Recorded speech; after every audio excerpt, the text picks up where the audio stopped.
Before we start this general membership meeting, let us first have the invocation to be led by ICCP Corporate Secretary Ms. Rose Galang. This will be followed by the Philippine National Anthem and the Israel National Anthem. Let us put ourselves in the presence of God. Let us pray. Heavenly Father, Creator of the heavens and the earth and everything in it, we praise and thank you for the blessings that you continue to shower upon us.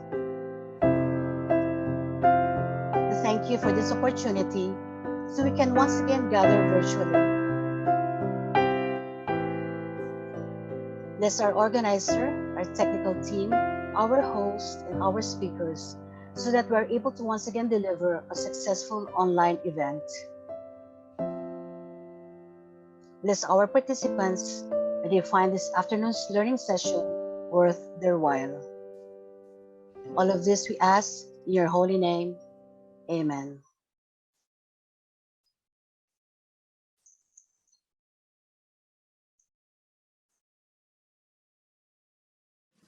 Mga kababayan, ang pambansang awit ng Pilipinas. Kayang mag-ibig, helas ng sinangalan, alam ng puso, sa titik mo'y buhay.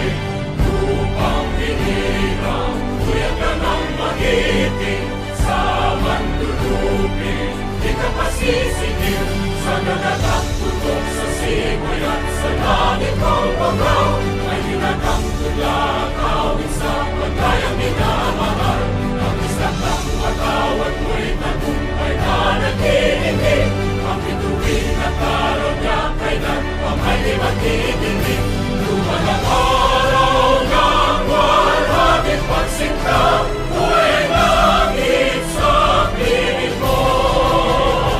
Aming ligaya na pagkay mga api, ang mamatay ng dahil sa'yo.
Good afternoon and welcome to the 25th General Membership Meeting of the Israel Chamber of Commerce of the Philippines. Please welcome this afternoon's event moderator, Ms. Christine Caballero Aplal.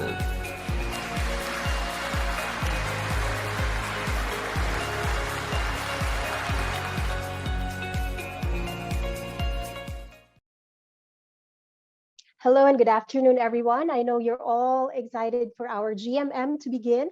But before I go any further, I would like to let you know that we are live on the ICCP Facebook page. Please do like and share. You can also follow us on Instagram at israelchamber.ph, on Twitter at IsraelChamberPH, and on LinkedIn as well.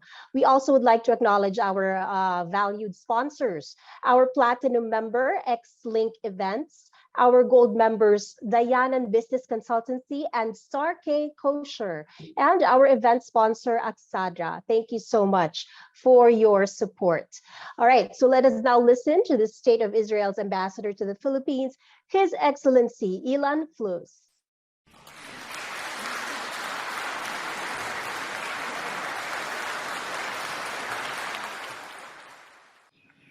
Good afternoon. It is my pleasure to open the annual meeting of the ICCP of 2022. Mr. Yorai Ofek, President of the Israel Chamber of Commerce of the Philippines, my friend Mr. Ivry Verbin, Co-Chairman of the Grant Thornton Global Sustainability, Mr. Ferdinand Sarfati, President Emeritus of the ICCP, Mr. Ron Doron, Vice President of the Israel-Asia Chamber of Commerce, members of the board and members of the ICCP. Shalom, and thank you very much for having with you here today.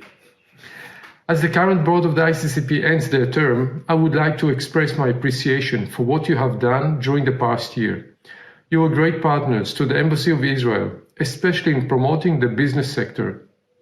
The ICCP, headed by President Yorai Ofek, has been working with the Embassy and the Economic and Commercial Mission in many areas, such as helping Israeli businessmen enter the country, promoting innovation, such as a joint event with Inbal Arieli, author of the Chutzpah book, different important meetings, exposing Israeli technologies to the Philippines, consulting and guiding us on how to promote commercial relations between our two countries. The Chamber was also a great partner during our relief operations in Cebu, after the region was struck by Typhoon Odette last December. Truly, we look forward to another fruitful and friendly partnership once the new board is elected. Israel and the Philippines have a long-standing friendship since the time your country kindly opened its doors to 1,300 Jews during the Holocaust, as well as a significant vote of the Philippines for the establishment of the modern state of Israel. As a result, Israel sees the Philippines as a long-time friend and has even opened our country visa-free to Filipino tourists. We're also grateful for the estimated 30,000 Filipino caregivers who are based in Israel and have stayed with us during the pandemic. We see a lot of potential and interest in Israel for Filipino workers, including the recent recruitment process we started with POEA for OFWs in the hotel industry in Israel. Not to forget the 500 agricultural interns who stay in Israel for 11 months.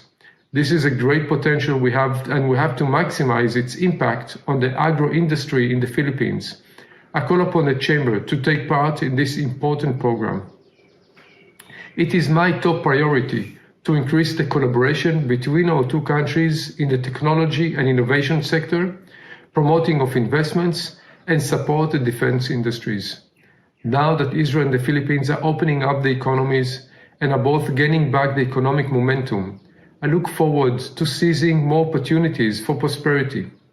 Just in 2021, the Board of Investments has updated us that Israel rose from the 45th place to the 12th place in terms of approved investments to the Philippines, despite borders remaining closed in 2021. To support the growing interest of the Israeli private sector to enter the Philippine market, Israel has opened its economic and commercial mission during the height of the pandemic last 2020. We have opened also the defense mission that supports our security relations and defense industries. As many may be aware, Israel has over 6,000 startups that tackle ordinary to not so ordinary and more global challenges, such as agriculture and food security, climate change, water supply, transport, healthcare, cybersecurity, smart city, health, renewable energy, and many more areas. We recently sent a delegation headed by the Department of Science and Technology to learn about Israel's innovation ecosystem. In this line, we hope to sign soon with Secretary Lopez of DTI an agreement for protection and promotion of investments and an MOU to establish a joint economic committee. In addition, we're working with the DTI to have an agreement to collaborate on innovation. I also hope that Philippine Airlines will begin this year its very first ever direct flight between our two countries. This will create accessibility and bring more opportunities for business, tourism, and investment. The Abraham Accords that were signed just a year and a half ago between Israel, the United Arab Emirates, and Bahrain, and the renewal of relations between Israel and Morocco are evident to the new reality in the Middle East. This brings lots of opportunities for business, investments, trade, tourism, and logistics. Going forward, the global economy is reopening and is adapting to the new conditions. With so many opportunities, it is important our two countries partner and materialize visions and ideas that will bring long-term impact to both our societies and our economies. Finally, the Embassy is delighted to continue working with the Israeli Chamber of Commerce of the Philippines to achieve this commitment. So, to the soon-to-be elected board of the ICCP, congratulations in advance. And to the present board, who are about to end their term, thank you very much and a job well done to you. Maraming salamat sa inyo at ang ebhada ng Israel ay handanang ipagpatuloy ang ating magandang samahan para sa matatag na relasyon ng Pilipinas at Israel. Thank you very much. Toda raba and shalom.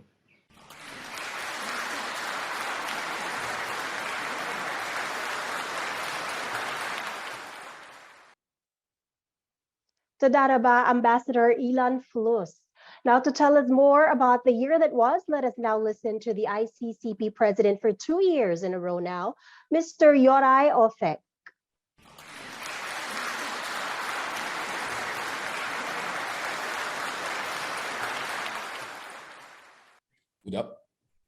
Good afternoon, everyone. Before I begin, allow me to acknowledge the presence of our friends from the Embassy of Israel, the Philippine Embassy in Tel Aviv, our friends from the Jewish Association of the Philippines, and the Israeli Asia Chamber of Commerce. I would like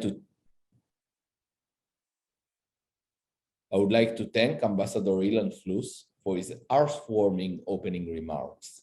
Thank you, Ambassador, for acknowledging the ICCP humble contribution in promoting positive relationship between Israel and the Philippines, and a job well done in learning the local language. Amazing. Me, after 12 years in the Philippines, I still don't have this vocabulary. I also would like to thank our valued members that took the time to be with us today. To our Platinum member, Mr. Mitch and Orly Ballesteros from Exlinkevents, for being our Platinum member. For our Gold members, Mr. David Elephant from Dayanan Business Consultancy, and Rabbi Joel from Star K Kosher. We are truly grateful for your continued support in our organization. This afternoon, I'm excited to share with you some of the highlights of the year that we had. As you listen to my presentation, please remember that you are all part of what we achieved this year. And I personally would like to thank each one of you. Okay. This year, I'm humbled to say that we continue with renewal of membership. Despite still recovering from the pandemic, we kept our numbers. We can see continued growth in the corporate and individual membership, while continue with the premium membership of the Platinum and Gold. And I'm asking all you guys, keep the support. That's what gets us moving. Thank you. Last year, unfortunately, we were not able to do full events physically, and we maintain the hybrid form of events between physical events and online events. Looking forward to 2022 and 2023, we'll have more emphasis on physical network events, and beside what we did in the past 2 years, focusing on online webinars and event, will gradually, obviously depends on the restriction, move to what the ICCP was known before, network physical events. So we are looking forward to it.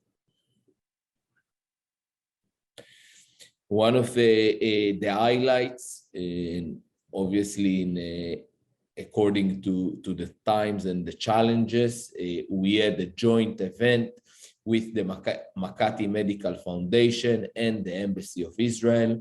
We had Israeli experts talking about their experience dealing with the Delta variant of the COVID. On the Philippine side, we had the Department of Health updating us on the current situation. And thank you to Mr. Manny Pangalinan, represent the business sector, and shared with us how the business sector is coping with the current challenges. I would like also to acknowledge the event that we had with the Department of Labor and Employment. We had a joint session with 2 regional directors that answered questions from the crowd regarding labor.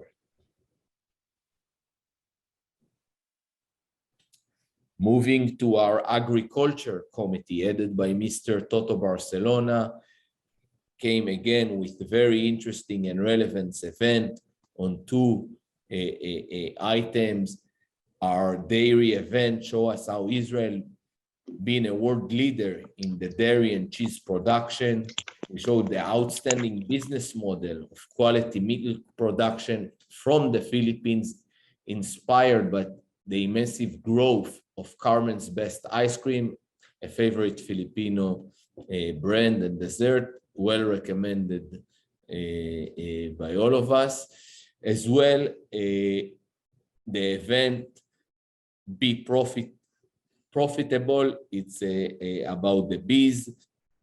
We had different experts. We did it joining with Tomer Hyvee, and the people was a great event. Thank you very much. Moving to the tourism committee, we had 5-day online event that focusing on the Hebrew language. We discussed the history and evolving of the Hebrew language. We learned basic Hebrew, common phrases for the tourism sector, and business conversation. One of our members, Mr. Rachel Ed, a Filipina who grew up in Israel and speak Hebrew fluently, was one of the leaders, shared with us insights about the language, and I hope all of you guys were able to learn few basic phases. And now when the borders are open and travel is back on the table, you will use it while visiting in Israel.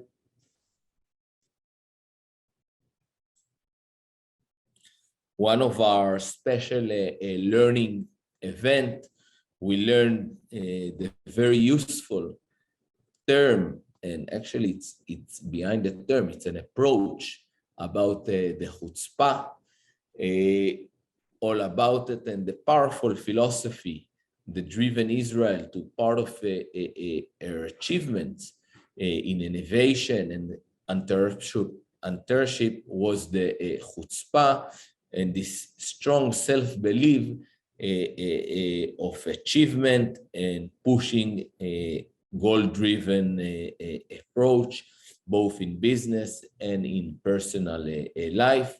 As well, we have the Philippine taxation event we learned for the business sector on this very interesting and relevant event.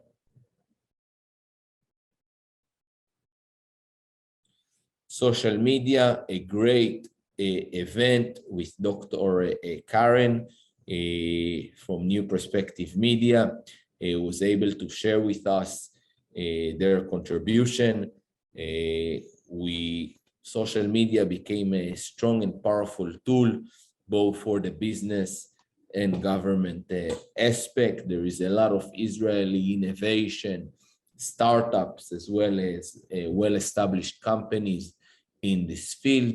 If someone would like to learn more about recent develops and technologies from Israel, please let us know, and we would love to introduce you guys to the relevant companies. Thank you.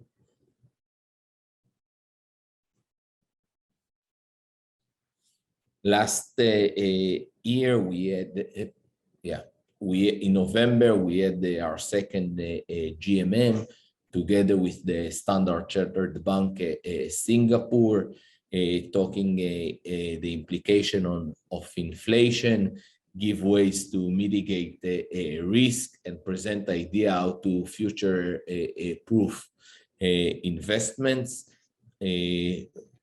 As you guys can see, we focus this year on events that are not on the marketing side, came from commercial companies, but focusing on the added value to our members and crowd, and bringing as much as possible relevant information and knowledge to our members.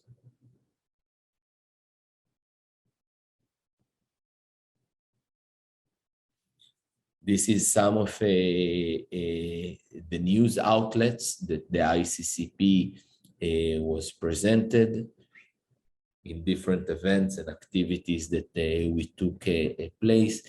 This is one of my things that I proud our organization the most. We are able to travel to Cebu together with the great help of Ambassador Flus, visiting two areas. I think that we were one of the first foreign chambers, for sure, and even foreign representatives that were able to get to the typhoon affected area so early, a day before Christmas.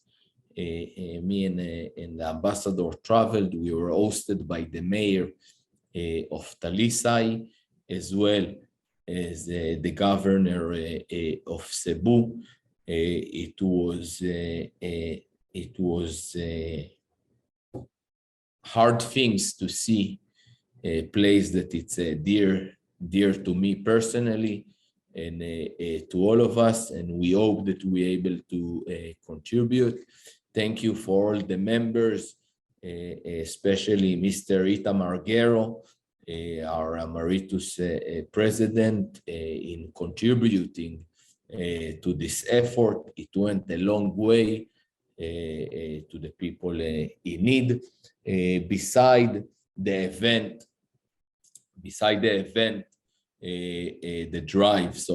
the contribution drive in Cebu, the ICCP contributed to orphanage here in Bulacan. We are able to meet the children.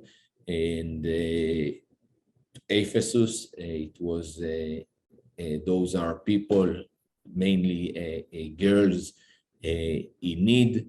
And thank you very much, Bob, for introducing us for this organization. I was able to bring my family there to take part of this drive, and it was an experience. So thank you. Moving, as I mentioned, strong and meaningful partnership. I would like to acknowledge Mr. Ron Doron from the Israel Asia Chamber for supporting our organization, attending our events, being attentive to our requests and inquiries. Thank you very much.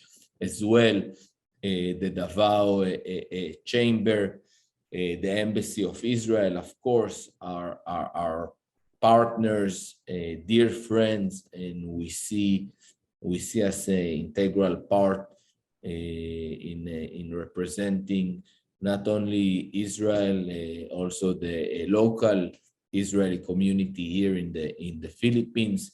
And it's been our honored to serve and to be part. I feel that this year, with the return of the physical events, the ambassador is pushing to more meetups and more joint events with different sector, things that definitely will help the economy and even the traffic. It seems that it's back on track, and I'm sure everyone feels that they need to reassess their travel time and the capacity of their meeting. We can see some of the slides from events and our activities. As I mentioned, with the BOI, the Davao City Chamber, the Israeli Asia, we are able to attend those events. I would like also to acknowledge the Chinese Filipino Business Club, and let us join their events. And going through the end, of course, to my dear friend, and one of the main factors in helping the Israeli Chamber, Ambassador Marikrog Alberto, thank you, and my board of directors, David, Yoav, Rose, Marge, Toto, Michael, Bob, and Idan. Thank you to each one of you supporting the board, the organization, and making sure we keep achieving our joint goals. I wish everyone, we had already our elections, to whoever was running in the election. I hope he got elected and will be able to serve the organization. To the people behind the scenes, but the ones that making sure everything is happening, Ms. Jane Lopez, our executive director, and Mr. Fred helping Jane. Behind the scene, we have those two amazing people that managing the OEJTs, the communications with the members, and all activities. Thank you very much. Unfortunately, my Tagalog is not as fluent as Ambassador, so maraming salamat and toda raba.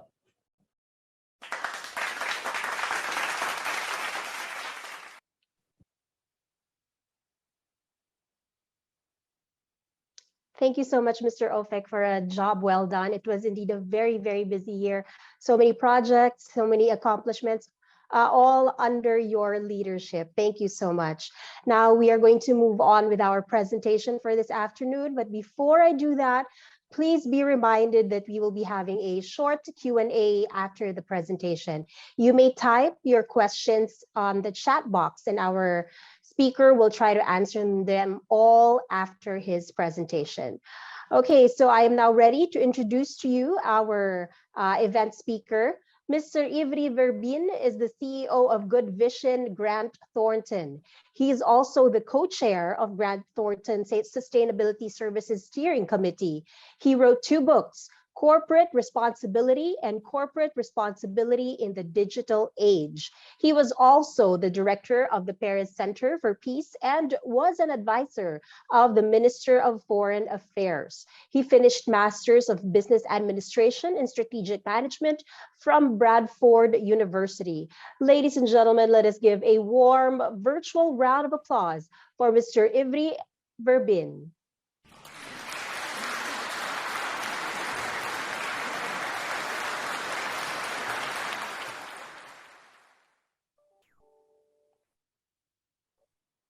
Good afternoon, Philippines.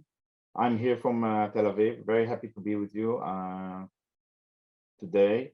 We are going to spend the coming 30 minutes about a very interesting subject, which personally I'm very passionate about.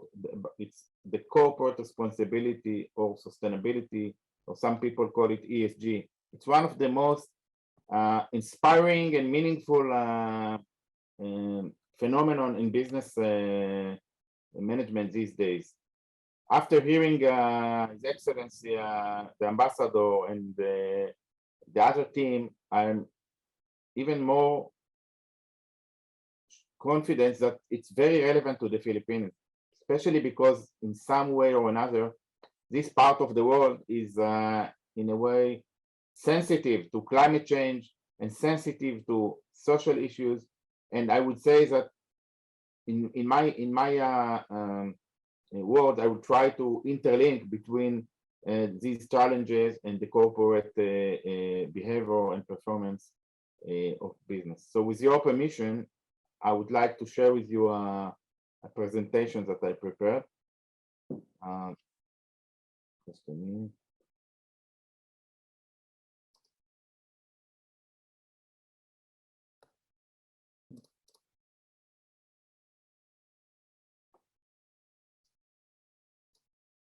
Until I will start the presentation, let me just introduce myself. Our company, Grant Thornton, by the way, has also office in the Philippines, and I think some of the team is present here today, and I welcome you. We work across sectors and across countries in helping business in different arenas.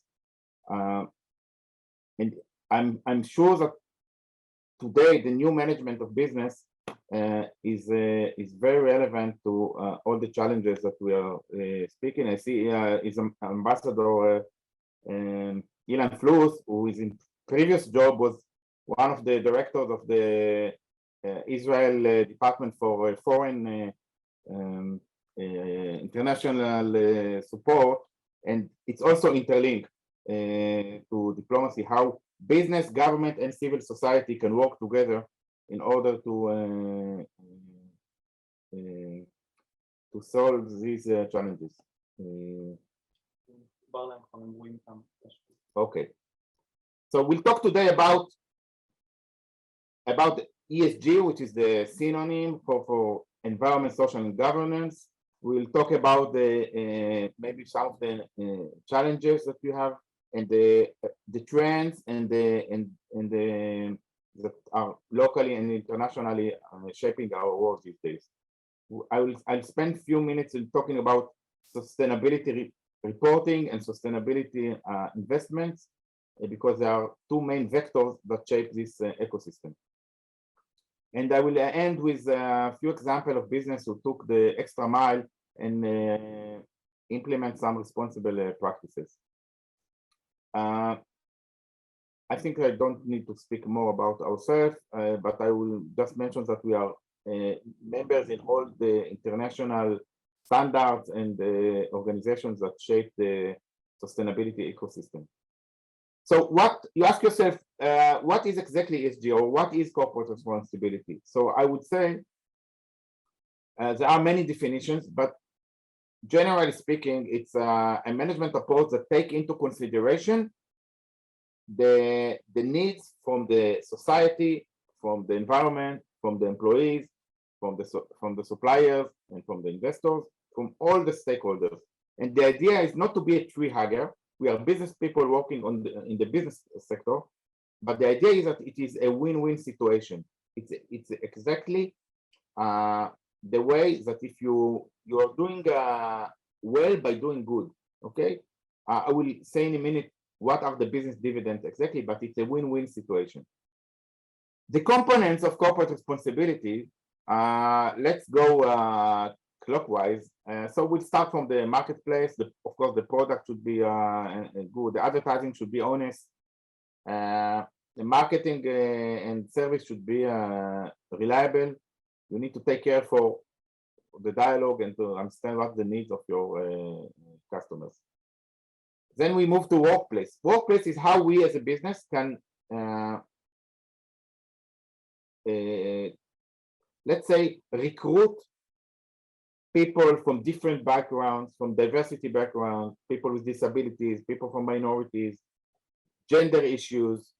It's very, very clear today that it's not only that it is morally relevant, but it also has a clear business dividends. It's increasing your creativity, it's expanding your markets. So diversity is important. Accessibility for different people. All the conditions we give to our employees. In many ways, we are not only stopping on the legal level, but we are going beyond compliance. So in many ways, it's not enough just to pay the minimum rate or to give the minimum condition, but to try to do the extra mile. Then we move to another important issue, which is the environment and sustainability. As you know, every organization and every company and every household has an impact on the sustainability. By the way, even the Israeli Foreign Ministry, as Ilan knows, has a special ambassador to climate change because we recognize in Israel, and I'm sure that also in the Filipinos, is that climate change is not only a nice to have issue, it's a must have issue to deal with. It has many, and we just heard about the typhoons and about the pollution. There are many challenges regarding climate change. We just had in Tel Aviv the last 2 days a big sandstorm that maybe it's connected, and we see the changes within the environment. So the question about environment is how the company should be more green, how it will be more create more recycling, how it will reduce the footprint, the emission, the carbon emissions is very relevant these days, and I will talk about it in a minute. Then the business ethics, we need to work in high level of ethical norms. Human rights, of course, I'm sure you're familiar with it, but we need to make sure we don't create any discrimination between genders and between minorities and between different kind of people, and we don't hurt any kind of human rights issues. Then we have another issue, which is the community involvement, how business can help the community. And I just heard in the introduction from the two distinguished speakers about the efforts you did in one of the cities after the typhoon, and also business today and these days, even you know, in the war in Ukraine, many companies are helping to support the refugees, to support the suffer on the ground. But business can do much more than only giving money. They can give know-how, they can give in-kind donation, and they are really doing it very well. Then, of course, the product themselves should be safe and in quality.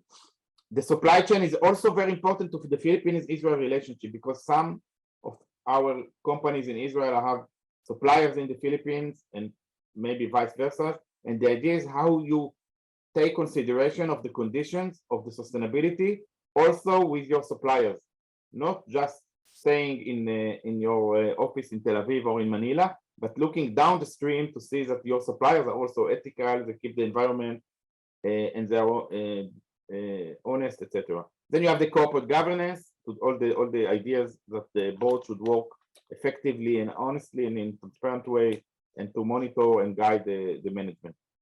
And to do all of this, we need to do exactly what we do today. We need to do a stakeholder dialogue. The companies must open their eyes and their senses in order to create a dialogue.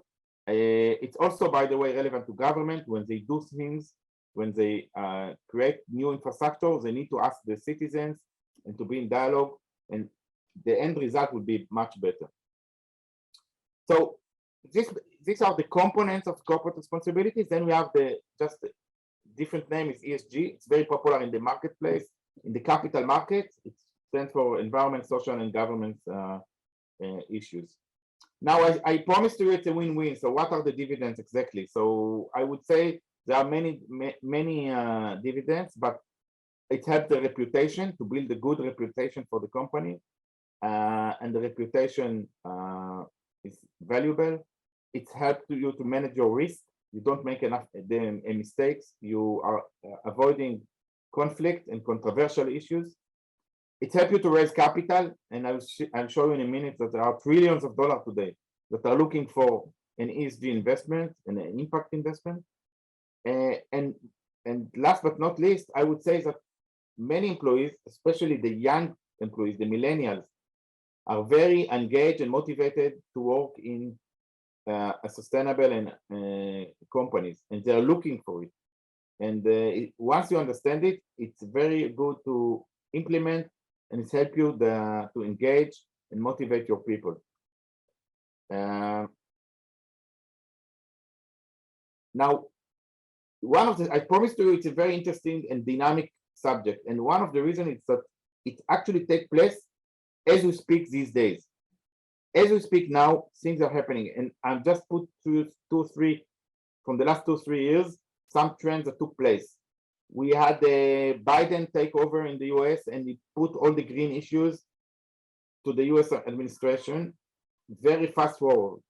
You have the awareness for the plastic, and I know also the Philippines, some of the lakes and some of the water is polluted, and all over the world polluted for microplastic and plastic. It's very important issue. We just had the girl from Sweden, Greta, that took I would say, the world attention of the world leaders regarding climate change. We have the circular economy. Circular economy is how to use your waste in order to create raw material for the next company. For example, even this glass used to be a bottle of beer. So it's an example of a circular economy, reusing the glass. Then you see the 17 triangle. They are the United Nations Sustainable Development Goals. It's the manifest of the United Nations that create a humanity framework for development, to create to keep the life in the water and the life on the land, to keep the gender equality between men and women, to come with responsible consumption and production practices. And I'm sure that you will come across these days, this framework. The Me Too revolution that took place just recently is very important. The sharing economy and the sharing models. COP26, I was in November in Glasgow, in Scotland. All the world, 200 countries, leaders, companies, civil society came together to deal with the issues of climate change and keeping the environment. So we see many trends. I did mention the well-being that took place more and more in factories this day, to take care, not especially after the COVID-19. COVID-19 put us all together to keep the responsibility for the health of our employees, of our suppliers, and of our customers. It is actually accelerate the move toward sustainability in many ways. So many trends take place as we speak. Now, if you ask yourself, what are the main vectors that influence companies? Because companies, in the end of the day, they need a reason to do something. There are, I would say, three main reasons. One is regulation, of course, you cannot avoid it. The more you have regulation, companies move to sustainability. Then you have the demands from the investors, which I will speak about. Investors are looking more and more, and you can see socially responsible or environmental investment. And you have the customers, especially the telecom customers, that ask their suppliers, ask the companies to behave in a more sustainable way. There are many. The spectrum of investment is very big and large. On the left, you have the conventional investment. On the right, you have philanthropy. But we are talking in between ESG and SRI, kind of investment that look for the triple bottom line, both be profitable, environmental, and social. You cannot do money by killing the animals or by hurting your people.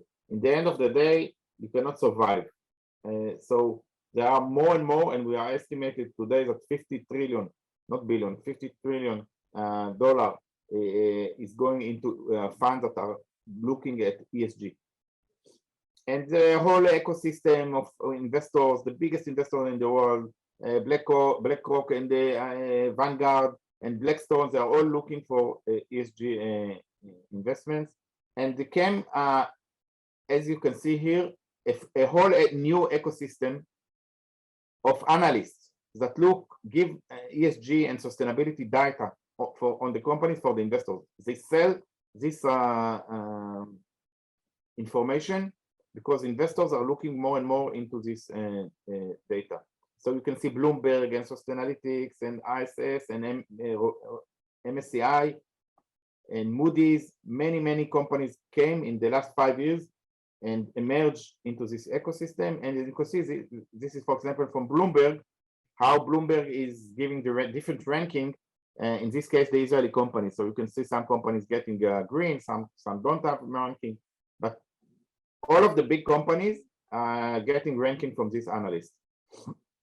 And the main reason, of course, is because we understand that companies that behave well, in the end of the day, outperform the stock exchange and the different indexes. And the idea is that doing well by doing good. BlackRock, for example, is the largest institutional global investors, and they have like $8 trillion themselves. And it's part of the portfolio mandate to invest only in good companies, or more and more within good companies. That's why, for example, you see less investment in the fossil energy companies and more into the renewable energy companies. By the way, again, it's not more, it's simply they all believe, all these investors community believes that the world go to a low carbon economy, and we want to put our money, our pension in the place where these companies will enjoy the low carbon economy and not suffer from the low carbon economy. Just last month, the United States SEC came with a new demand for companies to disclose and to tell about their environmental performance and risk. And this is, again, it's a mandatory issue. We see it in more and more countries in the world. It's also in Israel, it starts to be a more effective regulation on this. And we know that the clock is ticking. Climate change, especially in your place of the world, you are very sensitive to climate change issues. The world, the global IPCC, which is the United Nations Higher Forum for Climate Change, is actually not very optimistic. If we cannot allow ourselves to continue in a business as usual scenario, we must do things, and part of the effort is done by the companies. The private sector has a lot of influence about it. By the way, in Israel, the president, Mr. Yitzhak Herzog, has recently put together a national climate change forum. Maybe it's an idea for the Philippines as well. Put together people from the academy, from the business, from the civil society to deal with this issue, because it's a cross-sector, cultural issue. It's a matter that we all need to understand. And if I zoom down to the Philippines, I'm sure you know better than me that all the estimation take into consideration that the situation will not be improved, to say the least. In an understatement, I would say that according to research, floods in Asia cost 30 billion per year for insurance companies and for the damage and for the economy. So it's not something you can ignore. And we see that the typhoons and super typhoons are emerging more and more in your region. And I'm sure that your government, and as you can see, your Security Exchange Commission in Philippines came with few regulation. The most important one will be next year, that all public companies, I don't know if there is in the audience or in the chamber, public companies, but they must come to what we call ESG report or ESG disclosure to give the scenario that is relevant for them to the investors. We also see that there is a green bonds issue to raise money through green bonds, and there is a corporate code of corporate governance code that your government put together, which I believe is very important, and in many ways it's very advanced. Not all countries have this kind of code. By the way, this kind of code is also against corruption and against unmoral behavior of companies. So these all are things that take place in your country. Now, as I said, ESG reporting is the next big regulation in the Philippines. We also starting it in Israel. In Europe, it's mandatory for every company that is reaching 500 people. The idea of ESG reporting is actually to give, like the financial report, there is a non-financial report dealing with all these issues of ethics issues, environmental issues, social issues, give data and information to the customers and to the investors. Of course, the report is part of the strategy and the working to implement it. The reports actually tell the story of the company, but according to international standards, there are some standards which one of them is GRI, one of them is SASB. But if somebody will be interested, you can approach us later and we'll explain. But it's all in the internet. When you do the report, one of the things you need to do, as you can see on the right, is the matrix of the materiality issues. You need to do a materiality assessment that the company should try to understand and decode what are the most important things for the company and for its stakeholders. So it's very relevant to do this dialogue with stakeholders in order to understand what are the expectations from your neighbors, from your employees, from your suppliers, what are the things they need to know about in the company. And then you, of course, collect the data, analyze it, and publish it. And these are just examples of some reports we did recently, but as you can see, it has all kinds of theses, for example, for the HP Indigo, the very big Israeli global company that produce the printers, which has a lot of influence on the environment. And we see more and more companies reporting these days all over the world. Let me end by showing you 2 or 3 examples of companies that did really nice on with the society issues, at least. One example is Tesco.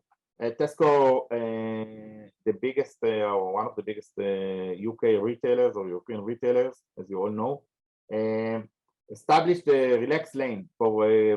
They understood that that customers with some kind of, on the spectrum, on the autistic spectrum or other issues, find it very difficult to shop because of the noises.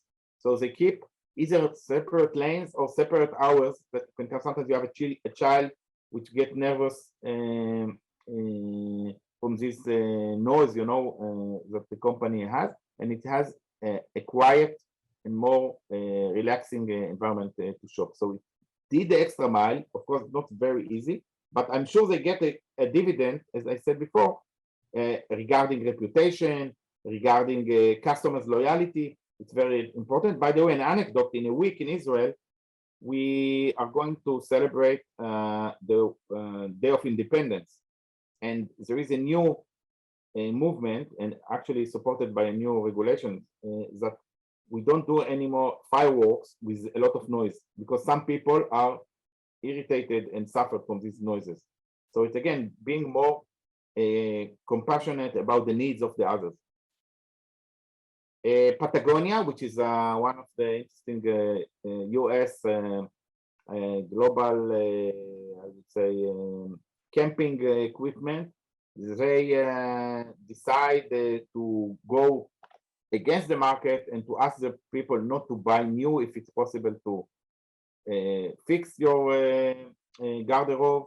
And in the the Black Friday, that everybody in the US shop, they close the shops and ask them go to the nature and walk with our equipment.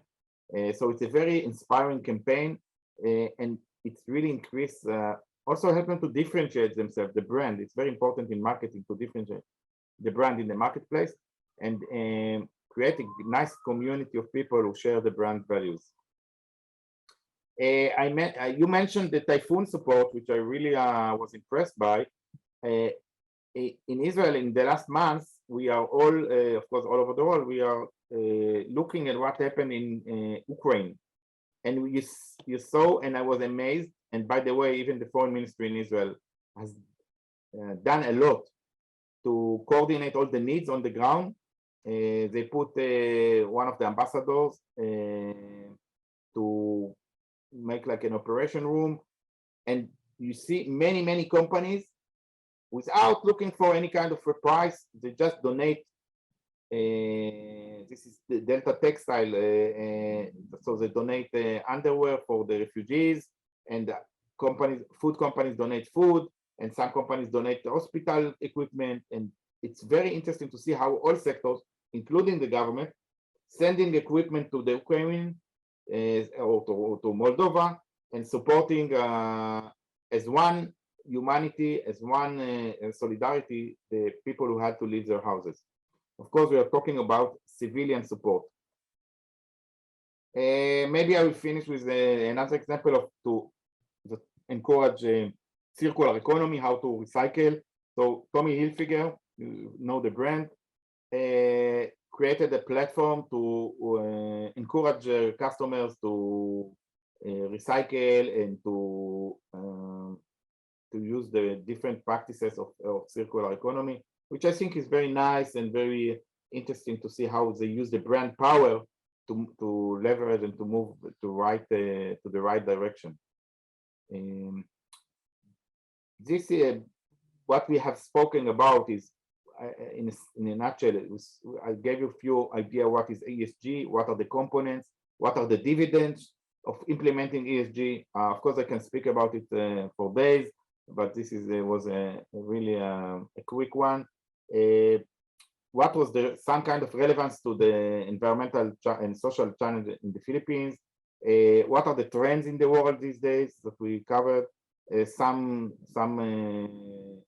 idea about what is ESG reporting, which is the next regulation in the Philippines, and what is the responsible investment on the ground. And then when I ask you what next, and you ask me what next, I'm saying, first of all, everything is online. You can read and you can understand more and more. If Jane and the team or the embassy, or you can always contact us or other people on the ground, and we'll be happy to support you. I really want to thank you, and I was very happy to meet my friend from Israel, his ambassador, His Excellency Ilan Cruz, which we made some projects in the past together. Thank you again for the invitation, and if there are any Q&A questions, I will be more than happy to answer.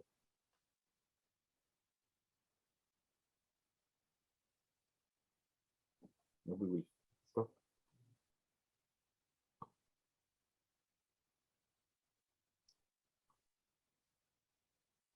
All right, thank you so much, Mr.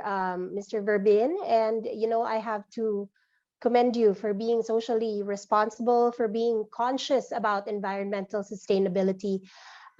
Your presentation was clear, it was concise, complete, and on point. And I think our audience have a lot of takeaways from your presentation, which is why I think that's why we don't have a lot of questions from our audience.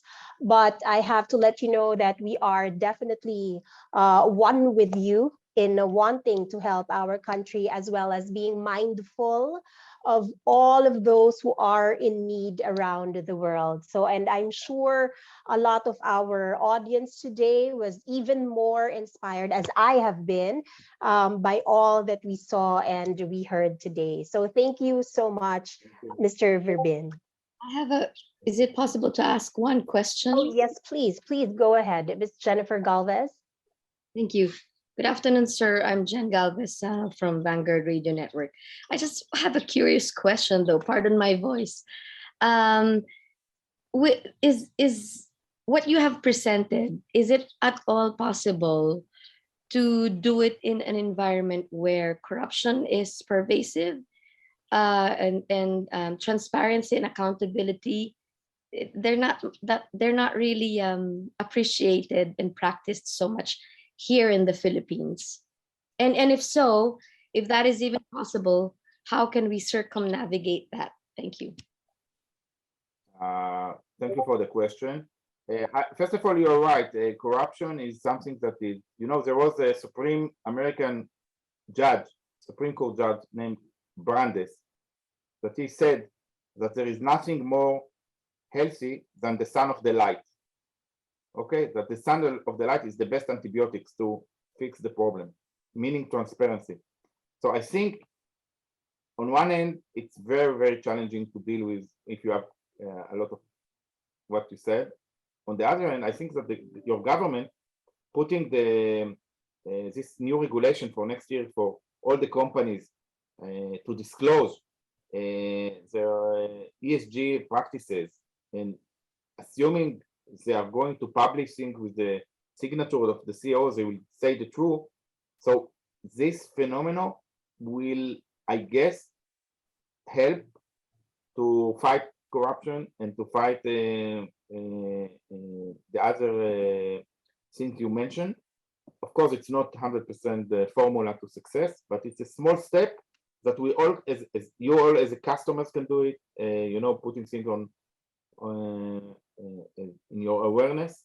And in the end of the day, it's a global world, and the companies, you know, have a very important role these days to interact between countries and between markets. And you cannot allow one country to have one standard and the other country to have another for the long term. Of course, the short term is always you have a, you know, you also don't move into green energy in one day. It takes time. But the question is to see if we can maintain or build the right attitude, and that the trend will be positive. If we improve ourselves in 5% every year, it's okay.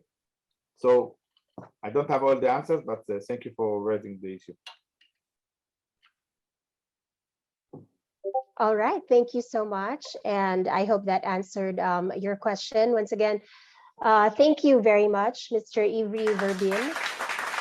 Thank you for being with us this afternoon. All right, ladies and gentlemen, before I call our next speaker, please allow me to thank our sponsors for the 25th GMM. Our Platinum member, Exlinkevents. Our gold members, Dayanan Business Consultancy and Star K Kosher. Our event sponsor, Axadra. Thank you so much for your support. And now let me call on ICCP's President Emeritus and our COMELEC Chair for this year's election, Mr. Ferdinand Sarfati.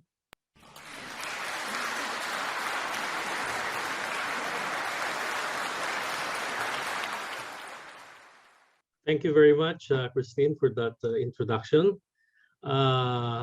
First and foremost, I'd like to greet everyone, you know, a very, very good afternoon. And once again, I'm here to present the results of the just newly concluded ICCP Board of Directors election. No, it's always been a pleasure and a privilege, no, to be part of this activity, as ICCP has always been in the soft spot of my heart. Well, to share my screen. Okay. Okay, let me present to you the highlights, no, of our election. Last March 1 to 11, we have opened the floor for online nomination. And a lot of people has been nominated, and I was really amazed that the current membership of the ICCP are very, very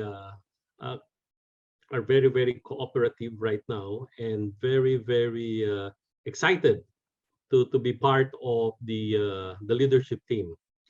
Then on March 15, we have collated all the nominees, and those qualified. I personally met up with them, no, for the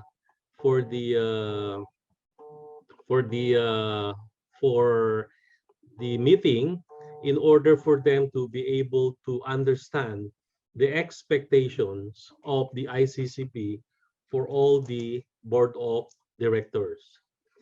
Then we gave them some time to understand clearly their role and the duties and responsibilities.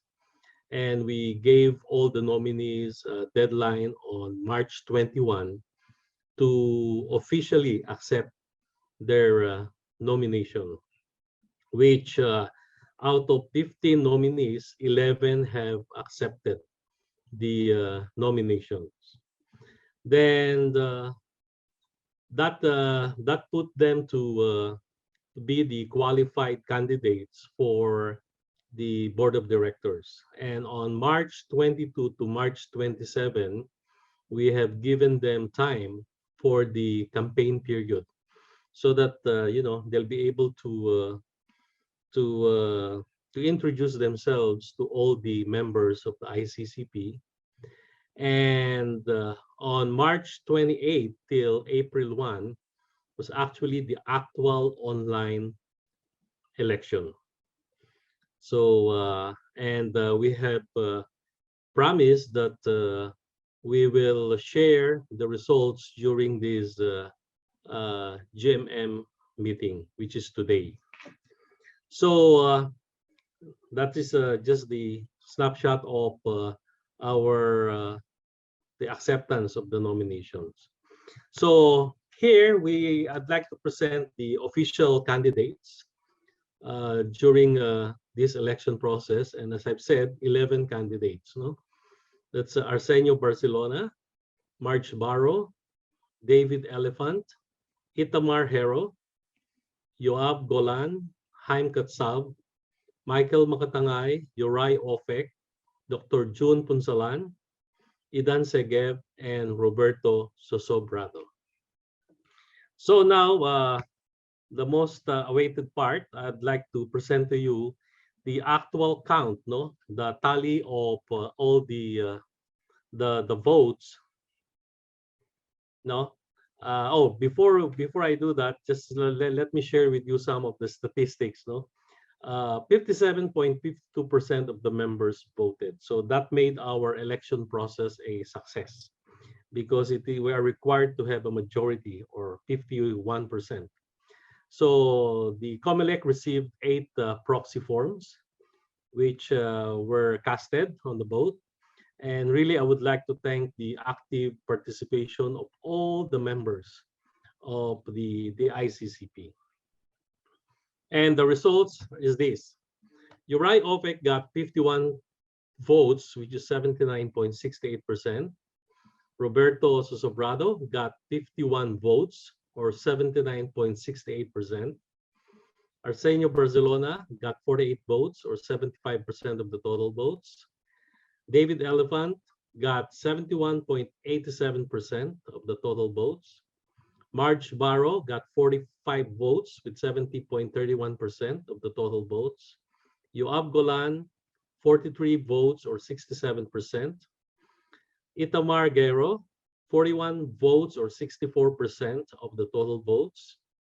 Michael Makatangay got 35 votes, or 57.81%.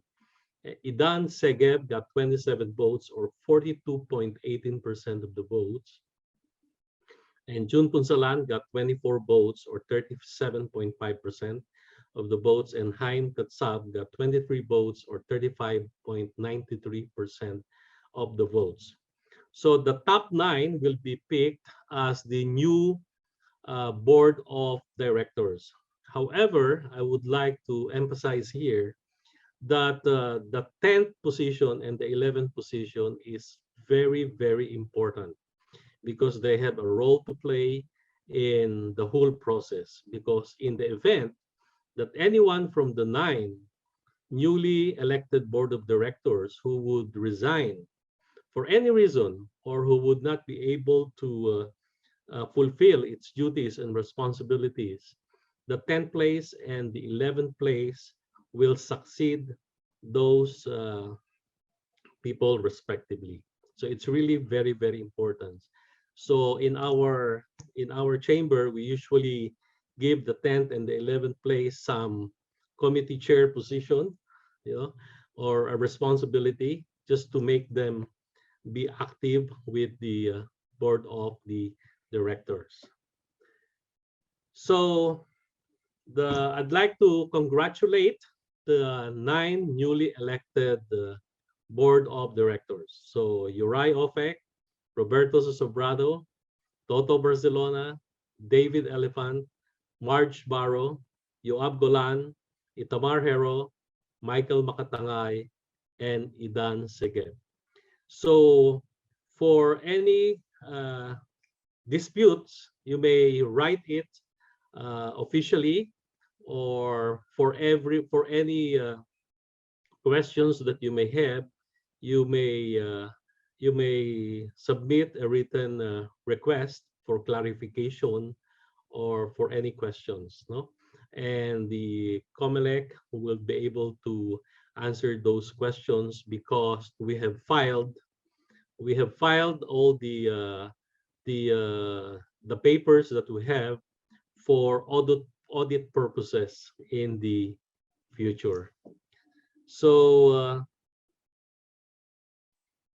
with this, that's the end of my presentation. So I would like once again to congratulate the new board of directors, and I would like to thank the current board of or the past board of directors for a job well done. I have seen the presentation of Uri, and it was indeed a very, very, very busy 2 years that you guys have worked so hard. And this board of directors are really amazing. You've done a great job through the leadership of Uri Ofek and through all your leadership in the different committee. And we hope that the new board of directors will do the same or even surpass the past, no? In terms of the performance. So with that, thank you very much for listening in my presentation. So I'd like to turn the floor once again to our MC.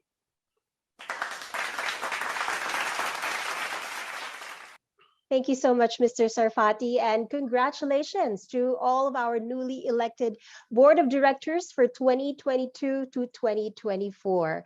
Now, at this point, I would like to once again thank our wonderful sponsors, our platinum member, Exlinkevents, our gold members, Diana Business Consultancy and Star K Kosher, our event sponsor, Aksadra. Thank you so much for your support. And my friends, that concludes our 25th GMM. I am Christine Caballero Aplal, and I will see you all for the coming.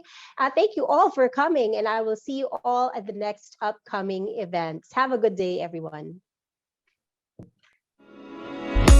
Very good.